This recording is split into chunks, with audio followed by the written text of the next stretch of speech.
আসসালামু আলাইকুম সবাইকে, আমাদের নতুন চ্যানেল টেকনোলজি প্রফিউসার। আজকে আমি দেখাবো কিভাবে মেসেজ কথা করার সময় আমরা ট্রান্সলেশন করব।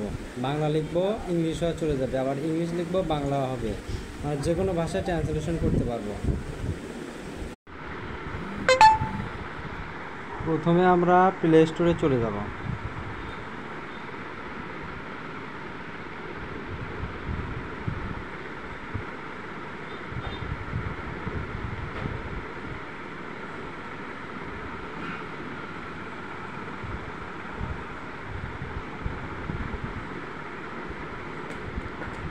প্লে স্টোরে যাওয়ার পর আমরা এখানে সার্চ দেব গুগল কিবোর্ড।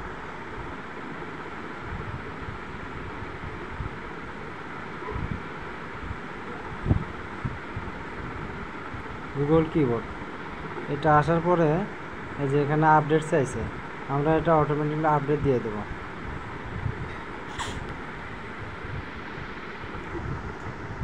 আপডেট হয়ে গেলে আমরা এটা কিবোর্ডের সাথে অ্যাড করে নেব, আর 3% যদি কোনো কিবোর্ড থাকে সেটা আনইনস্টল করে দেব। আপডেট হয়ে গেছে, এখন অ্যাপে আমি ক্লিক করব।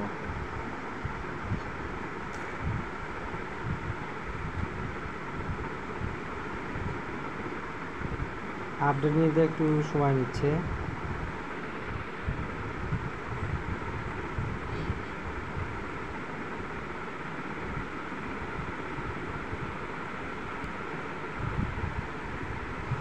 যাই হোক, এখন আমরা কিবোর্ডে চলে যাব। কিবোর্ডে যাওয়ার পরে আমরা অনেকে আছি এই কিবোর্ড দিয়ে বাংলা লিখবো, ইংলিশ হয়ে চলে যাবে। তার জন্য আমরা সেটিংয়ে চলে যাব।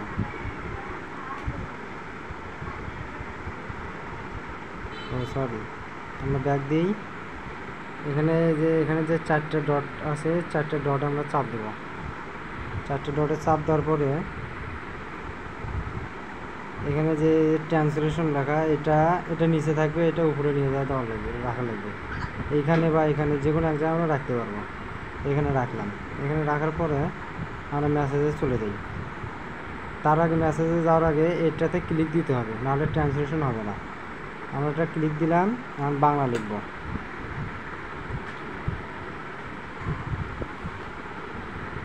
আমি কি বলেছি তোমাকে, ওই যে আমরা বাংলা লিখলাম, অটোমেটিকলি ইংলিশ হয়ে চলে গেল। আর এমনকি আমরা এটা আবার ইংলিশ লিখবো, বাংলা হয়ে যাবে। আমি আবার দেখাচ্ছি। এখন আমরা ইংলিশ লিখব। হাউ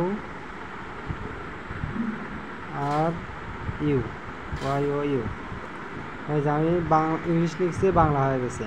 আমরা এমনকি এটা যে কোনো ভাষায় ট্রান্সলেশন করতে পারবো, এটা যে কোনো ভাষায়। আমি সেটাও দেখাই। এখানে আমরা বাংলা লিখব, এই ভাষাটা আবার আমরা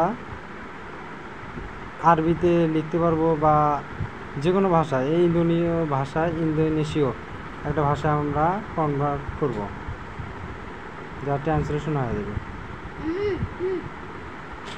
আমি বাংলা লিখবো, ইংলিশ হয়ে যাবে। বন্ধু তুমি কেমন আছো? ও সরি, ভুল হয়ে গেছে একটা। আমার লিখতে হবে, এই জায়গায় ক্লিক দিতে হবে।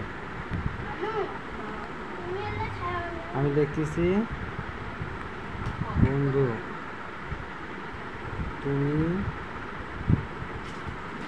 কেমন আছো।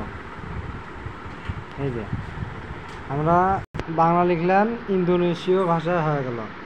লেখা হয়েছে আপা কাবার তেমন, এটা বাংলা ভাষায় বন্ধু তুমি কেমন আছো। এইভাবে আমরা যারা ট্রান্সলেশনভাবে কথা বলতে চাই, তার জন্য আমরা এই ট্রান্সলেশনটা গুগল কিবোর্ডে পাবো, এছাড়া অন্য কোনো কিবোর্ডে পাওয়া যাবে না। তার জন্য গুগল কিবোর্ড অ্যাড করতে হবে কিবোর্ডের সাথে। আর যারা 3rd-person কিবোর্ড ব্যবহার করে, হয়তো বিজয় 52 বা রিটবিক, এগুলো কিবোর্ড আনইনস্টল করে দেওয়া লাগবে, তাহলে আমরা এইভাবে লিখতে পারবো। এমনকি আর এই কিবোর্ডে অনেক সুবিধা আছে, যেমন যে আমরা কোনো কিছু লিখতে গেলে এগুলো খোঁজার লাগে, অক্ষর খোঁজার লাগে, সেরকম অক্ষর খোঁজার লাগবে না। আর এমন থেকে আমরা বাংলা হাত দিয়ে লিখবো, আকার ওকার সব কিছু দিতে পারবো অটোমেটিকলি, কোনো সমস্যা হবে না। এই যেমন এখানে লিখতে পারবো,